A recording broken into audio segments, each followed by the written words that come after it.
both in thought and in spirit and in body. But, Rob, once you get here, we'll start into our show. I would be remiss if I didn't lead with probably what's on a lot of your minds, and you know you are. You're tuning into Facebook. You're watching news sources. Everybody's concerned about Gatlinburg, Tennessee. So up in Gatlinburg, Tennessee right now is probably one of the worst fires that we've seen in recent memory in that area.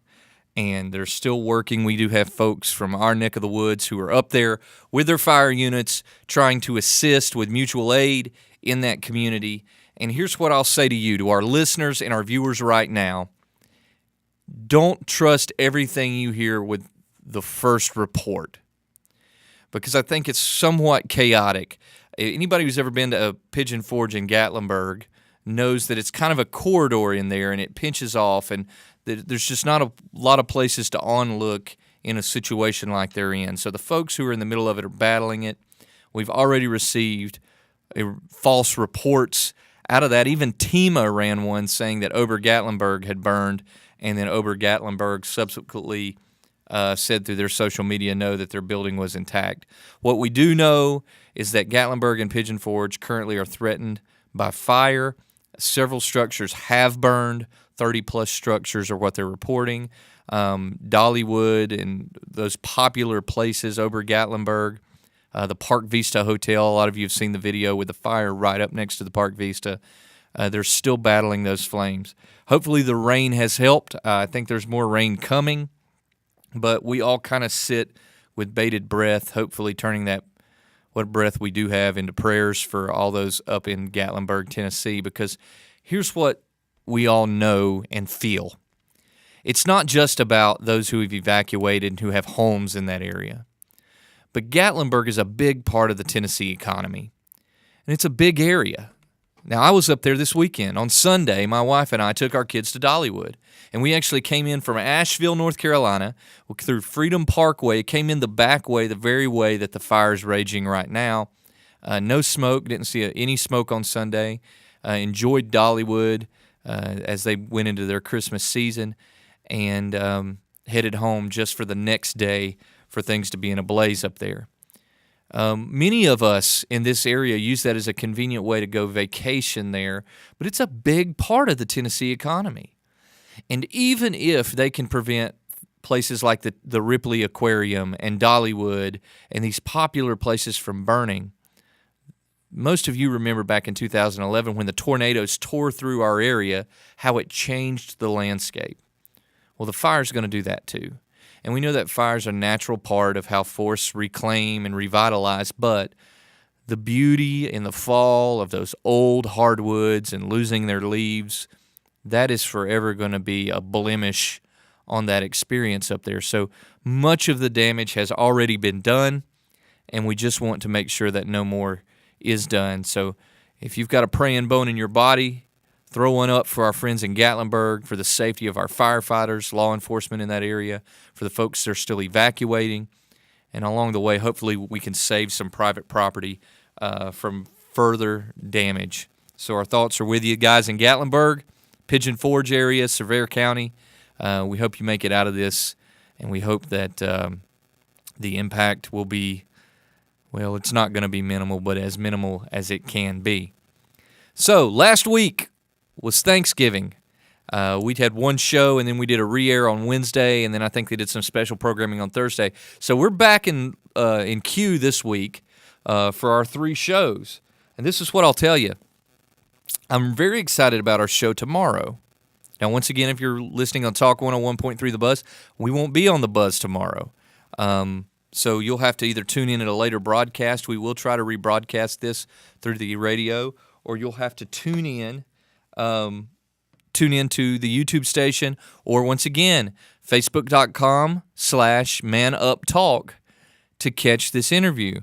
My friend Demetrius Ramsey, who actually runs Bradley Cleveland Services here in Bradley County and is also the past president of the 100 Black Men of Cleveland, will be on the show. And we're going to have a cordial but very man-up, real conversation about racial relations in this country tomorrow. And many of you who listen to us are white. You listen to this program and you are white. And you feel like I feel a lot of times. You feel like because you're Caucasian, there's only so many things you can ask, say, or assert. Tomorrow on this program, Demetrius and I have a relationship. We've worked with each other professionally in the past through Bradley Cleveland Services. There's mutual respect there, I believe. And I think we're just going to be honest and be real tomorrow and talk about some of the issues we're facing in race relations in this country. This is important because, some of you are still living under a rock. Don't act like you aren't. You're living under a rock. You wake up every day and you pretend that racism does not exist in this country. It does exist in this country. And if you were put in front of a gun and somebody said, "Do you know racist people?" most of you would say, "Absolutely, I know racist people." You know that racism still exists. Now, we have different opinions on how it exists compared to history, where it's headed, what it looks like, and those are the kind of things we're going to discuss tomorrow on the program. I'm going to ask the questions about whether or not the current methods towards racial equality, Black Lives Matters, the new Black Panther movement, legislation, affirmative action, those things we've seen in recent times and even in recent years, are they working? Are they improving race relations? What does the continual push of labeling Donald Trump, the incoming president, as racist and bigoted, how does that impact racial relations in this country? I'm very anxious for the program tomorrow. Once again, it won't be on Talk 101.3 The Buzz, so if you're listening to The Buzz today, you will have to go to facebook.com/manuptalk after the program airs. If you want to see it live, WTNB, 27.1 on the digital TV station, Charter Channel 5, Comcast 210. Tune into that program. I'm very, very excited about that.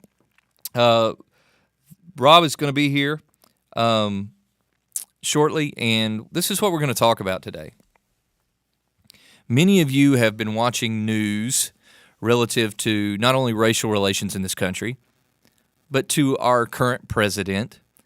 And we have a 24-hour news cycle right now. Now, listen, I come on for 3 hours a week. 3 hours a week, I sit behind this microphone and behind these cameras here at WTNB Studios, and we talk and we discuss. And you guys know that the purpose of this program is to be very upfront and real with elements of life. We want to be that way. And we try to have fun in the process because fun is part of life too. And really, I said this last week and I'll say it again. All I ever wanted to be in my life was Dennis Miller. All I ever wanted to be was Dennis Miller. Dennis Miller was intelligent, articulate, conservative, libertarian. He's a wonk in certain things, and he was a funny guy. And I thought his take on humor, but with the realism of life, is something I've always kind of jived with. So 3 hours a week I sit here and try to come up with content, and I will tell you, 3 hours a week of content it's sometimes hard to come by because we feel like we cycle through the same things. Now, I feel like I'm cycling through the same things with 3 hours a week. Imagine all of these cable news outlets that are pushing 24/7 content and material.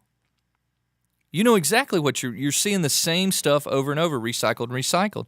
But what happens is people are brought on, folks come on to commentate, and we see this big public debate. And a lot of people make structured arguments, and they debate, and they have sound bites, and things sound good. And many of you, especially on social media, I see you all the time, you either forward other people's arguments about politics, about religion, about whatever, or you even make arguments sometimes that do not pass the test of true debate.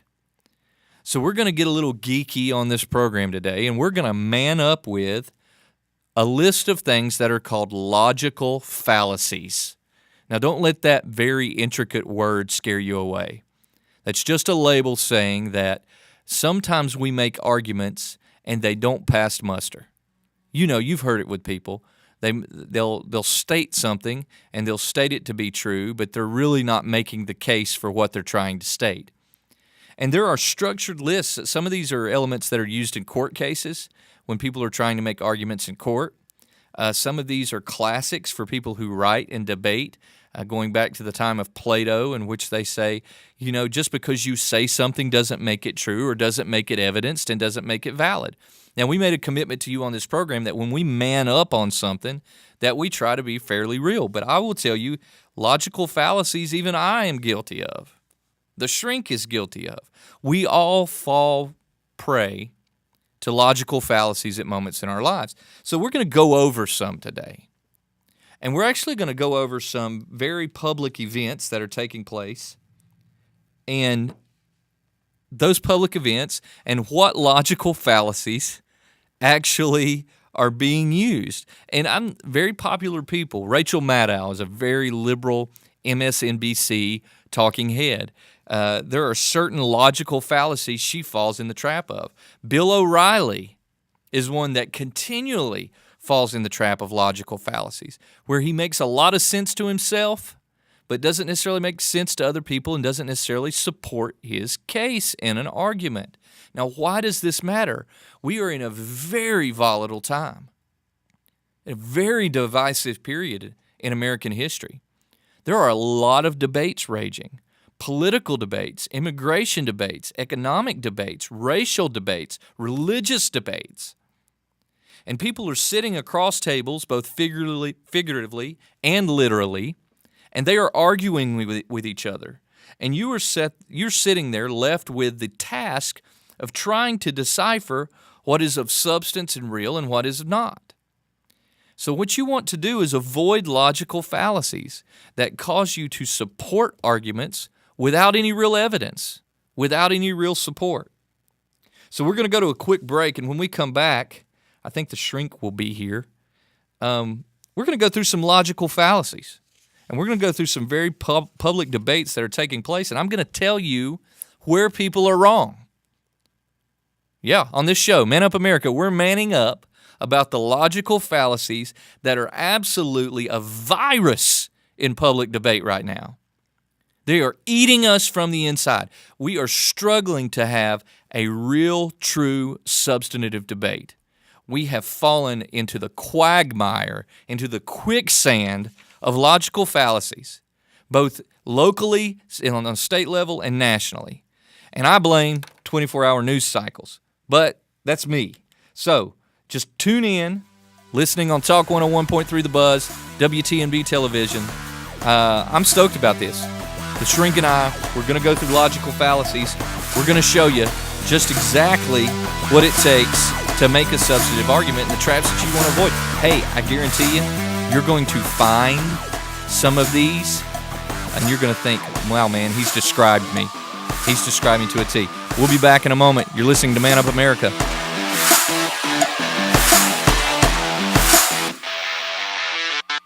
So, how's the new job? Love it. But it's not just a job, it's a career. Life insurance? Love? I told you Woodman Life is really active in the community, right? They support all kinds of community improvement projects.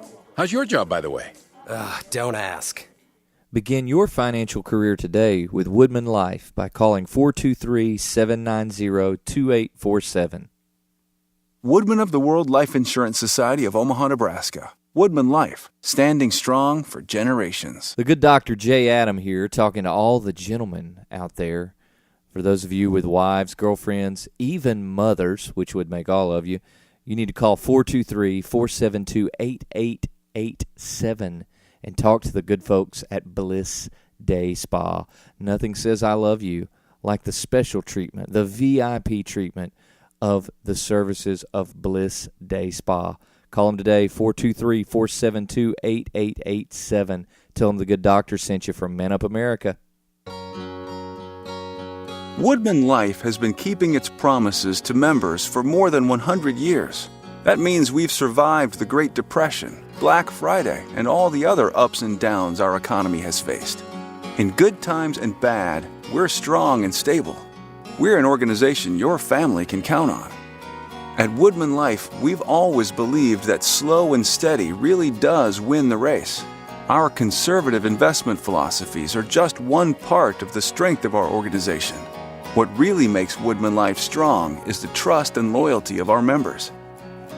Contact your local Woodman representative today by calling 423-790-2847. With 3 offices serving Southeast Tennessee, your Woodman representative standing by to help you. Woodman of the World Life Insurance Society of Omaha, Nebraska. Woodman Life, standing strong for generations. Are you looking to refinance your home, or perhaps you're in the market to actually purchase? Take it from the good Dr. J. Adam. There's no need to go far and wide to look for mortgage help. Call 339-8086, Home Mortgage Solutions, LLC, right here in Cleveland. Their team's prepared to help you with lending, with refi options. Just give them a call, 339-8086, and tell them the good Dr. J. Adam sent you.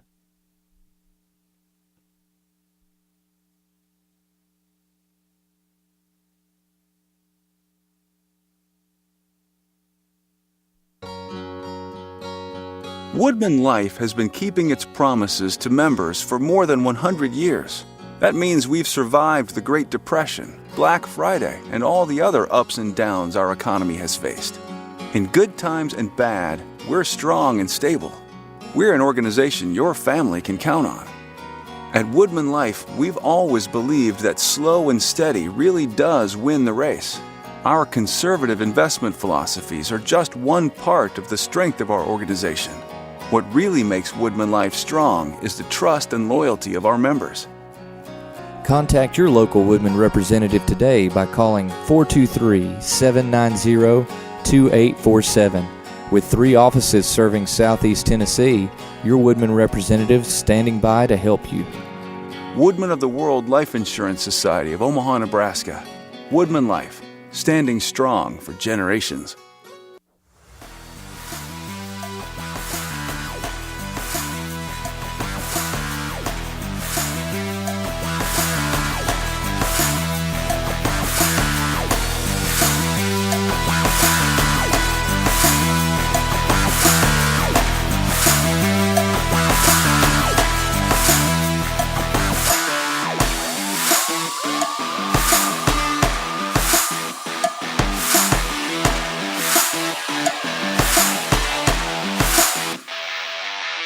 The good Dr. J. Adam conflict. here. After all, they started this conflict. So my question is, why is America's largest Muslim, so-called civil rights group, showing sympathy to terrorists? Here to debate this from the American Islamic Forum for Democracy, Dr. Zuhdi Jasser is with us. And also joining us, the executive director of the Jerusalem Fund and Palestinian Center in Washington, Yousef Munayyer is with us. Welcome, all of you. Thanks for being here. Yousef, let me ask you this. If I fire 1,600, 2,000 rockets into your neighborhood, I kidnap 3 children in your neighborhood, students, and I kill them, what do you think the proper proportionate response is? My friends, is an appeal to emotion, manipulating an emotional response in place of a valid or compelling argument. Maybe you should stop the ongoing, for decades-long military occupation of Palestinian territory. Okay. Listen, before you listen, question. we can take it back to the 1948 partition plan, and we can look at the 67 war, the 73 war, and the hostilities abroad to Israel. They did give land for peace 9 years ago. That's called a Texas sharpshooter. It's called cherry-picking your data clusters to suit an argument or finding a pattern to fit your presumption. We're listening to Sean Hannity. Now I'm asking you a question. If thousands of rockets are fired in your neighborhood, and kids in your neighborhood are kidnapped, what are you going to do?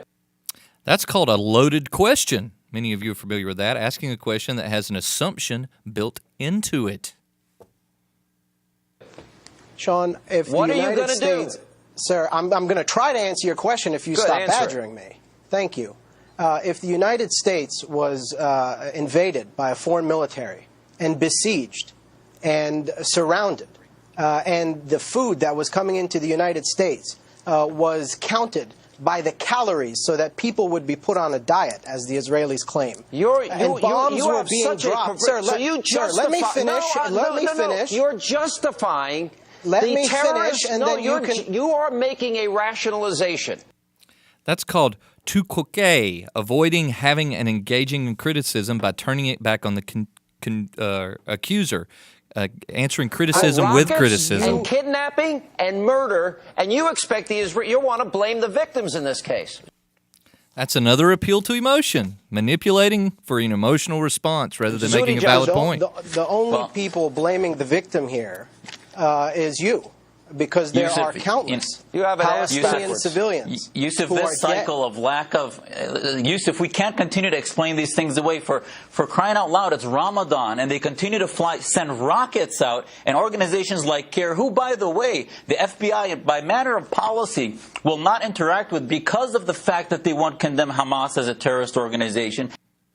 That's an appeal to authority, using an opinion or position of an authoritative figure or an institution in place of an actual argument. I'm going to stop there. That's just Sean Hannity.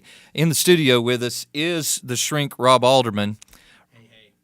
Let me turn your mic on, Rob. Weez wants to hear you. Am I on now? You're on now. Okay. Are you on? Oh, yeah. There you are. All right. Hey, sorry. Sorry about that. Sorry about that. Sorry about that getting here 25 minutes late. It's all right. It's not a small amount of late. We'll talk about your logical fallacy in planning. Oh, man. Yeah. So that was a video, and the reason I'm not picking on Sean Hannity. All of them do it, but having to search for so much content, that is characteristic of the typical debative exchange that takes place on a cable news network. Yeah, oh yeah. Where someone... Yeah, what you just played was all of them. Yeah, it is absolutely all of them. It is absolutely characteristic of everything we try to call media. Right. And just in that 2 minutes, there were 6 different logical fallacies. In other words, 6 different ways that someone asserted to debate without using any substance to support their point. Sure. And so this happens all the time, Shrink. You know, you deal with it. You're a debater. You know, you're a master debater. I am. It's actually true. Did you know this? That I'm aware of. I was the only person ever to bring home the Southeastern Conference debate trophy to Lee University. Me and Jimmy Miller did back when I was at Lee University. And I also was when I was in high school, I was the number 2 congressional debater in the country. Congressional? Yeah, I got to debate in front of Congress as like part of the prize. So there was a kid from a much wealthier school who was way more well-spoken than I was, and he was first always. Yeah, that's an ad hominem excuse for... No, it's true. It's absolutely... Listen, he was a better debater. He was better dressed. He was more well-spoken. He's wealthy. He's like all the things. I just looked at him and thought, man, you're like all the things. I want to be you already, and you're only like 15. Or however old we were. 16. So you have experience in debate. Now, in a debate where you are actually judged not only on what you're saying, but for the most part, debate contests are controlled atmospheres where there's not a lot of emotion tied to what's being debated. It really is the substance of how you support your argument. Right. And you've been in that setting. Would what we see typically that passes as news media ever pass muster in those situations? Well, I mean, not in a standard or a competitive debate arena. No, it wouldn't. You know, it's not. And debate isn't devoid of emotion. You know, it can get super emotional. But one of the best things about a controlled debate, of course, is that you have to supply your argument, and then you have to pause, and you have to allow your opponent to present their argument. And neither of you is trying to convince each other. You're trying to convince the judges. Exactly what did not happen in 3 presidential debates this year. Absolutely. And so it's a much different thing. And I think that what we're seeing on our I hate to even use the word news stations. It's what passes for news now, is argument, but not debate. It's, to me, I'll tell you what it is. We've taken the centuries-old thirst for gossip, and we've given it a television station. Oh, yeah. And it's all of them. And it's essentially, we're losing, and this is why I even took this up on this program, because I said to my wife last night, tomorrow on Man Up, we're going to man up on logical fallacies, and she said, that's not good radio. Yeah, when you texted me last night, When you texted me last night about the topic for today, I was like, oh, here we go. Like, nobody's going to listen, or they're just going to be mad. But we're losing the integrity of information. I agree with the topic today just because I feel like even if we have to shout it out in the void, we got to shout it. Absolutely. Somebody has to say it so that at the end of the day, when it's all burned in the ground, we can go, told you. Now, a lot of folks who fall into these logical fallacy traps have criticized us on this show for being arguably true to our pure intent with how we try to approach things. Well, and they didn't like the show as a result, right? It's not always entertaining. Mm-hmm. It's not always entertaining there's a reason Hannity's like highly rated and Bill O'Reilly's the number one. Right, and nobody knows us. And nobody knows us, right? But but those guys, their logical fallacies sell because they tell us oftentimes what we want to hear. Right. Because we really that's where it starts. It starts with tapping into the emotions of the people, not necessarily the logic. We live in a time where we want to be evidenced and not lectured. And we're not necessarily here to lecture people, but we're not necessarily here to evidence what you think you know either. I think any reasonable, intelligent person should be on a quest to truly understand something. Mm-hmm. And if you get caught in these logical fallacies, you're never going to truly understand anything. So let's go over the four main categories, and then we're going to drill down into some key ones. We can't go over them all. This list is, I mean, the list of logical fallacies, and honestly, there's different opinions about it. Today's program is just for us. Kind of. We're like the nerdiest. This is I put out a geek warning before we started this. We are the nerdiest. But there's four categories of logical fallacies. The first category is called a fallacy of relevance. Now, some of you understand what the word relevant means. It means whether or not this applies to a situation. So this is essentially when someone makes an argument and it really isn't even applicable to what you're discussing. Right. So I'm going to use the extreme and say you and I are debating the Chicago Cubs, and I bring up pizza. Right. Most people can look at that contrast and say pizza is irrelevant to whether or not the Chicago Cubs are a good baseball team. But I might say the Chicago Cubs are the best because their pizza and their ballpark is the best. Mm-hmm. Any reasonable person looks and says, well, that's ridiculous. Right. But we do that. All the time. All the time. We do it all the time. So let's just look at one of the most common, which is called an ad hominem argument, which literally means an argument toward the man. Now, this one's my pet peeve because the lowest form of debate is personal attack. Right. Absolutely lowest form of debate. That tells me that if we're debating, if I can't attack what you're saying, I'm going to attack you on a personal integrity. So one form of a logical fallacy is personal attack. It means poisoning the well. So attacking or praising the people who make the argument rather than discussing the argument itself.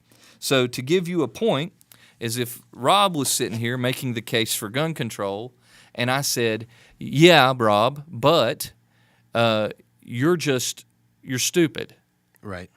So why would anyone listen to you? You're stupid. Right. You failed a math test in the 4th grade. Why would anyone listen to you about gun control?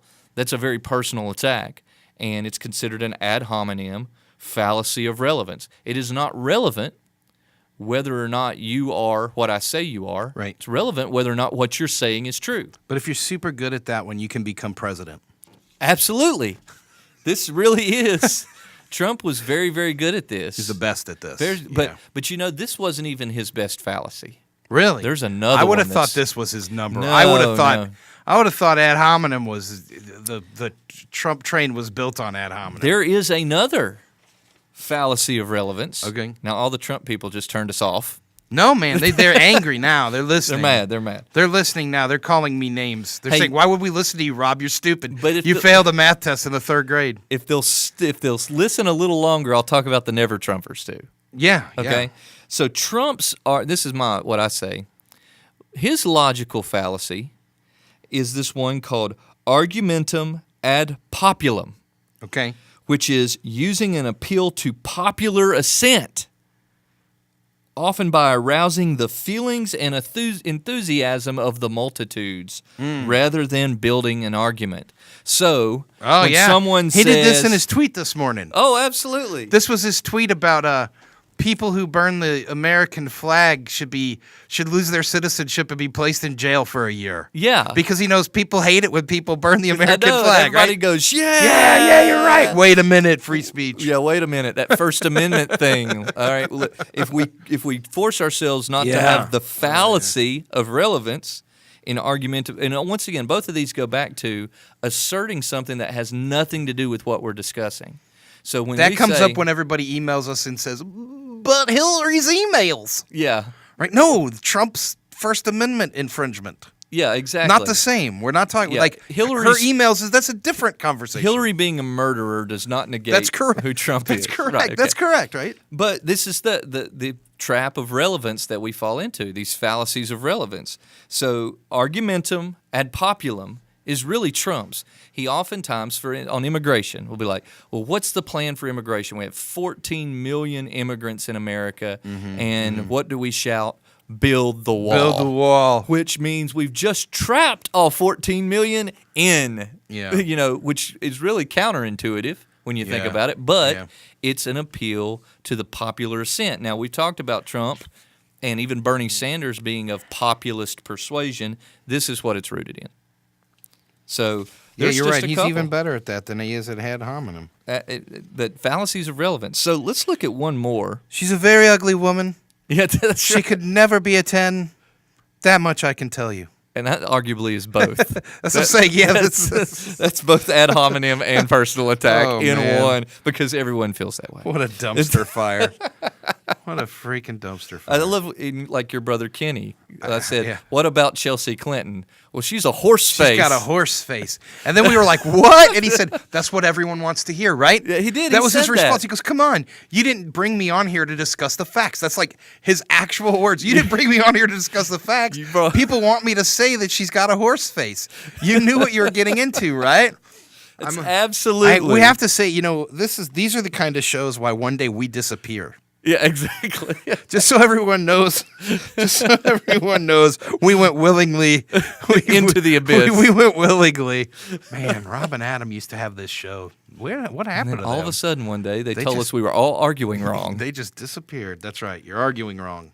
So let's look at another fallacy of relevance, which is called circumstantial. Now, I like this one. This one's a little bit more detailed, so stick with me. And this is to argue that your opponent should accept or reject an argument because of the circumstances in his or her life. These were the never-Trumpers who said, for instance, let's talk about whether or not Donald Trump can be a good president. And the never-Trumpers said, but he's a filthy man.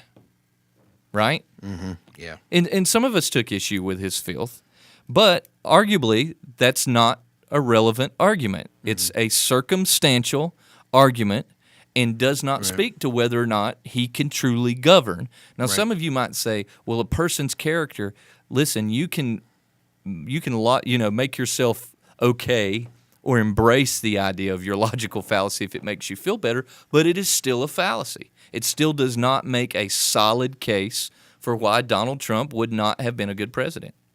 Because you could arguably start listing a lot of people who were filthy, right? Who made pretty good presidents, by historical standards, right? So this were the never-Trumpers. They used a lot of circumstantial information. The never-Hillary people, a lot of circumstantial information. Hillary can never be a good president because she uses poor judgment. Yeah. How about Hillary can't be a good president because Bill Clinton had an affair?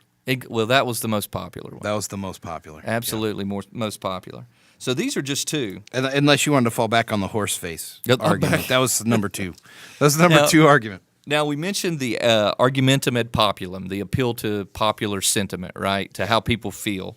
There's two ways to go about that, and it's interesting how they name one of them. It's called the patriotic approach. Sure. And it's called draping oneself in the flag. This argument asserts that a certain stance is true only because it's patriotic. Mm-hmm. So, for instance, that's for when I just yell "America." Yeah, it's America, right? Yeah. So, Is the national anthem the best national anthem in the world? Absolutely. America. That's a patriotic ad populum fallacy. Right, sure. There's really not a substitute. You know, you really, to be substantive, you need to talk about the musicality of it, how intricate it is. Nobody gets into that, right? Right. We just say America when we hear the national anthem. America. Another one's called the snob approach. Argumentum ad sounds populum, the snob This sounds approach. like me. This You haven't is- even read it. You haven't even read it, and it sounds like something I do all the time. This one doesn't necessarily assert the ad populum or the popular way of saying, well, everybody's doing it. It says all the best people are doing it. You've heard this, right? You've had the friend that's looked at you and said, oh, my goodness, you have to use this product. All of the athletes are using it. Right, all the athletes are using it. You got to Yeah, wear so I Air guess Jordans. That's not me. That's not me. You got to wear Air Jordans because 90% of the NBA wears Air Jordans, right? All the best people are. This is the snob appeal, the snob Right. approach. Most of our That's like- branding and that's marketing is true built about on this. Yeti coolers Yeah. right now. Everybody's got to have a Yeti cooler because you can't buy a cooler that's not Yeti. Now, you're a marketing guy. Yeah. So I go on the radio or on the television Yeah. or on the socials, Yep. and I do a 30-second ad, and I say, ladies and gentlemen, I want you to go to the venue Creekside Right.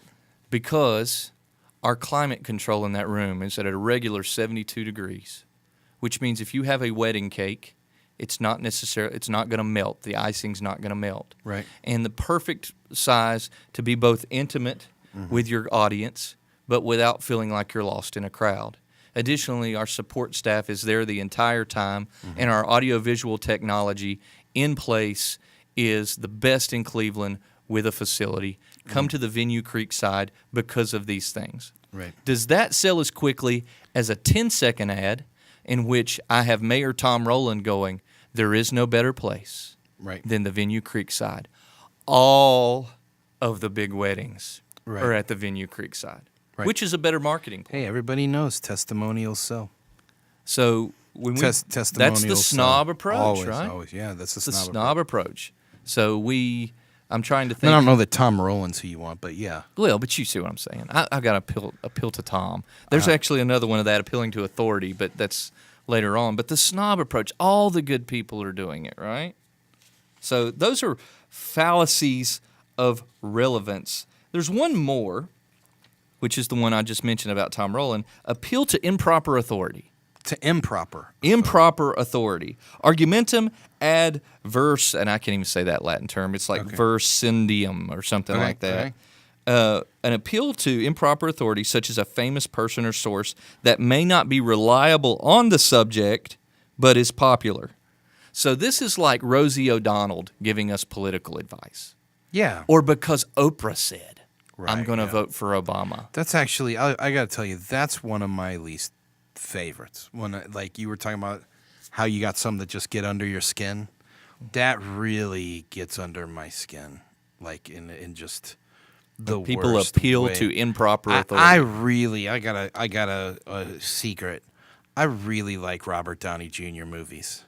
I think he's really pretty clever and funny, and he often plays characters that I wish I was, right? Like kind of snarky, handsome dudes, right? And I'm like, that'd be me if I was Iron Man or whatever, right? Or Sherlock Holmes. But right, or Sherlock Holmes. Like, yeah, I want to be sure. I'm the shrink, right? Like I want to be sure. Let's admit, I want to be Sherlock Holmes. I want to be so Dennis Miller. bad. You want to be Sherlock That's Holmes. right. I want to be Sherlock Holmes, and you're Dennis Miller. This is exactly true, right? And so, but I could give a crap about what Robert Downey Jr. thinks regarding the election.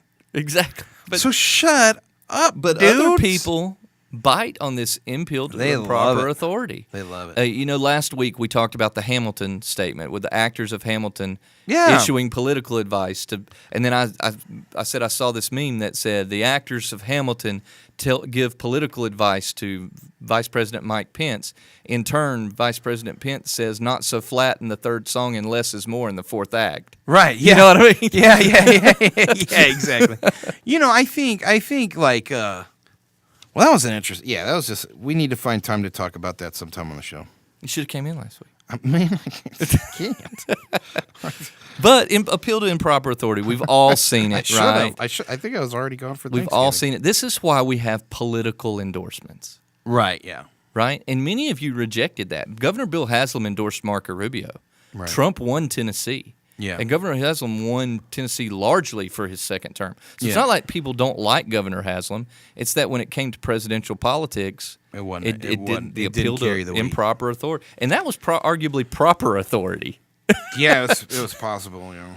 All right, so let's move to the second category. We talked about fallacies of relevance. Those are probably some of the ones we see the most of.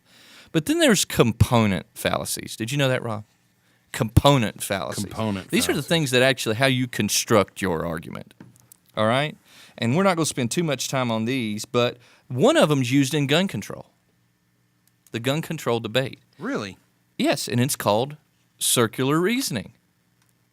And how often have we heard, well, in nations where there are fewer gun crimes or fewer guns, there are less gun crimes.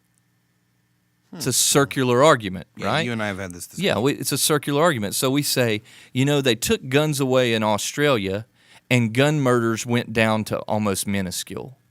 And essentially what you're saying is by removing guns, we reduce gun murders, and you're asserting that you're reducing murder when actually if you removed that and you just said, do gun crimes reduce violence or murder, or removing guns, does it reduce violence or murder?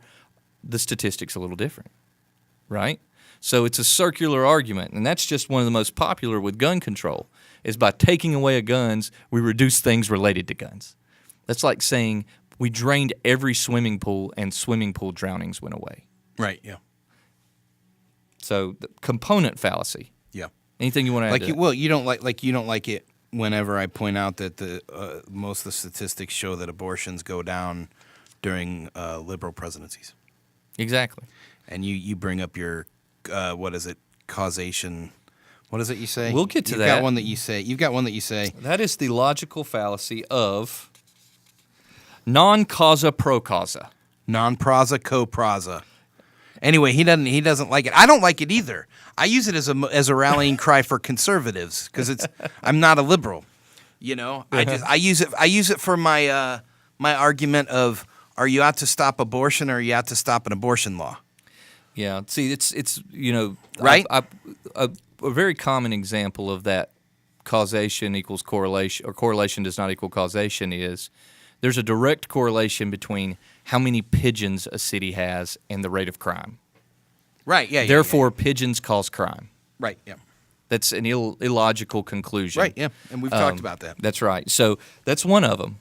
But this circular reasoning's very, very common, where people almost put the answer in the question, right? Mm-hmm. So we narrow it down. Like if I say, if we take all the Irish people out of the U.S., we will have less Irish people in the U.S. Right. It's circular reasoning, and it's most I call that simplest form. John Maxwell reasoning. John Maxwell reasoning. If you read the John Maxwell books. 21 irrefutable laws of leadership. Yeah. Show me somewhere where someone is leading, and I'll show you a leader.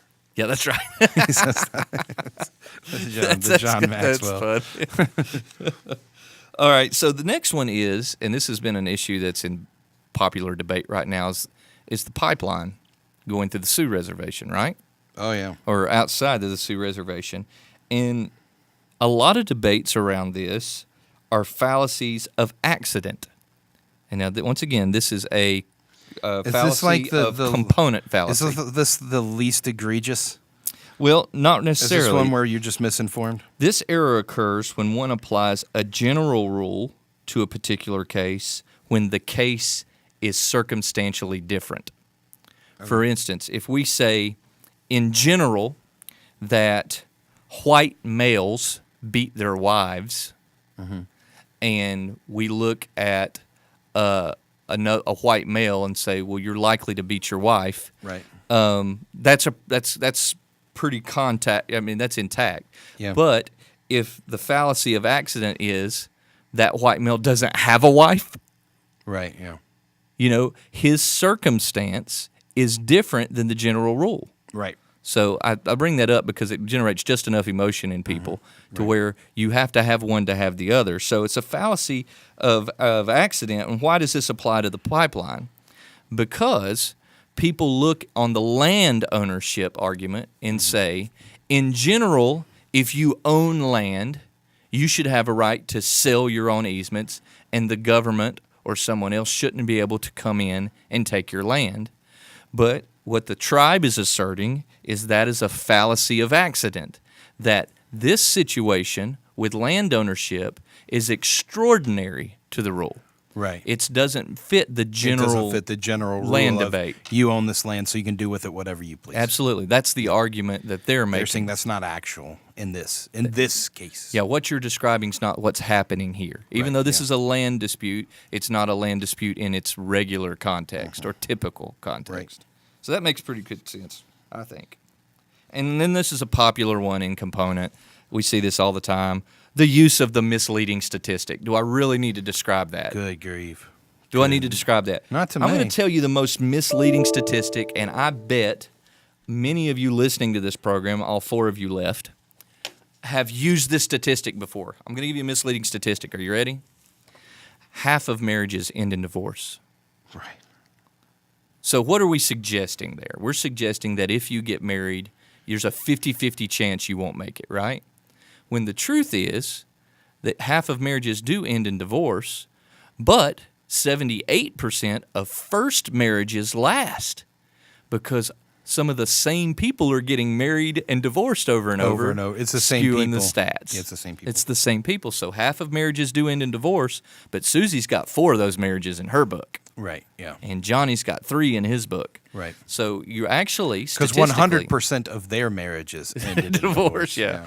So statistically, the true statistic of whether or not you're trying to say do first marriages last need not use that false statistic of half of marriages. Yeah. We've all heard that one, right? Yeah, that's a good one. That's a really good one. All right, so those are fallacies of content, component fallacies. There is a component fallacy, we've heard it before, the straw man argument, right? Where if somebody says we shouldn't persecute, let's do this. A local elected official went to prison to see his brother who was convicted of a sexual assault. Therefore, he endorses rapists. Right. That's a straw man argument. So if I was arguing with you to get you on my side, I would say, do you support people who support rapists? Mm-hmm. I ask a question. That's a straw man argument. Right. I'm making an extreme to where, of course, you're going to agree, but it's really not a component of what we're talking about. Yeah, we see that a lot in baking cakes for certain weddings. Yeah, that's right. So let's see. You must endorse. Let's move on to our third category. We spent too much time in the component one. Yeah, we got like 5 minutes left. We got 5 minutes left. We can do so much Fallacies in 5 minutes. of ambiguity. Oh, okay. When things are unclear, okay? This one, I love this one, okay? I'm going to use this one because it leads into our show tomorrow on racial tension in the U.S. that we're having. Demetrius Ramsey's going to be in. We're going to man up on racial relations in the U.S. It's going to be a good one. This is the fallacy of division, which is the misapplication of deductive reasoning. To explain, one fallacy of division argues falsely that what is true of the whole must be true of the individual parts, right? Mm-hmm. So this is the heart of racism, is it not? Yeah. That because the stereotype of a certain people exists, that each individual person must be like that stereotype. Right. That's the fallacy of division, guys. That's the fallacy of ambiguity. You don't know if every Irish guy gets drunk every night. Right. You don't know that. That every cop shoots minorities. That every cop shoots minorities. Yep. Or every redneck chews tobacco and flies in a Confederate flag. Or that every Democrat wants socialism. Right. You know, those are stereotypes. That everyone who votes for Hillary likes abortion. That's right. So this is that fallacy of division. That's a There are other fallacies of ambiguity, but that's the big one. Yeah. That's the one that's used most often. So our fourth category, because of time, is fallacies of omission. So first we had, what was it, fallacies of relevance. Yeah. We were talking about stuff that's not relevant. Then we talked about composing your argument, not being able to put it together right. Then we talked about fallacies of ambiguity, not being clear. Now we're talking about leaving stuff out, fallacies of omission. And my favorite one is called no true Scotsman fallacy. This is the Sean Connery fallacy. No true Scotsman. No true Scotsman fallacy. So I'm going to give you the story. Here's the story of how this got its name. So one person asserts a Scottish national character is brave and patriotic because no Scottish soldier has ever fled the field of battle into the face of the enemy. To which the second person says, but what about Mr. de Gergen? He fled German troops in World War I, and the speaker results in the no true Scotsman fallacy. Well, obviously he doesn't count because since he fled, he's not a true Scotsman. Right. Right? This is what we see. Conservatives, you badger each Mr. other. Mr. McGurgan fled? Yeah, he's not a Scotsman. Yeah. So you badger each other all the time with this. Well, no, conservatives are this way. Well, what about this guy? Well, he's not a conservative. Right, yeah. I've said this about Donald Trump.